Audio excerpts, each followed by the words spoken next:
Hello guys, this is Ayushi Gupta and welcome back to my channel Ayushi Talkies। सारा कुछ दिनों से बहुत उदास सी रहने लगी थी। उसका किसी भी काम में मन ही नहीं लग रहा था।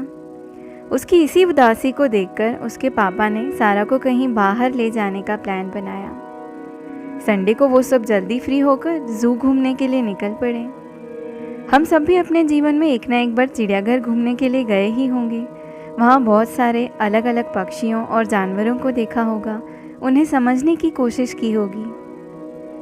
अलग अलग और रंग बिरंगे पक्षियों को देखकर जैसे सारा का मन प्रफुल्लित हो उठा।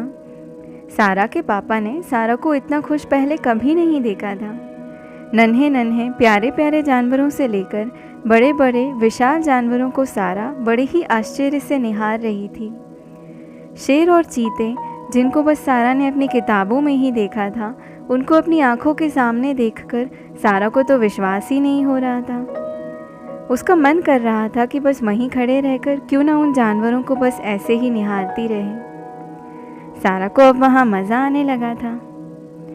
शेर का टहलना, चीतों का अंगड़ाई लेना, हिप्पो का पानी में डुबकी लगाना, चीते का पेड़ पर चढ़कर मस्ती करना, मगरमच्छ आराम फरमाना, बंदरों का स्टंट करना, पक्षियों का दाने खाना, हिरणों का रेस लगाना और सबसे ज़्यादा तो हाथी को नाचते हुए देखना, इन सब का सारा के मन पर एक अलग ही असर पड़ा। सारा तो खुशी से झूम गई। उसे एक अलग सी ताजगी महसूस होने लगी।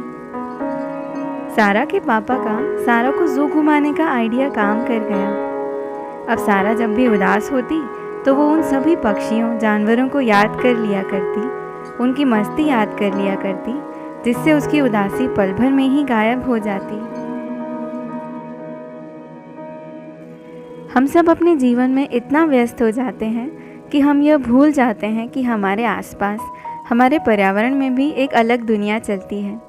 थोड़ा समय निकालकर हमें कुछ नया जानने की, कुछ नया समझने की कोशिश अवश्य करना चाहिए।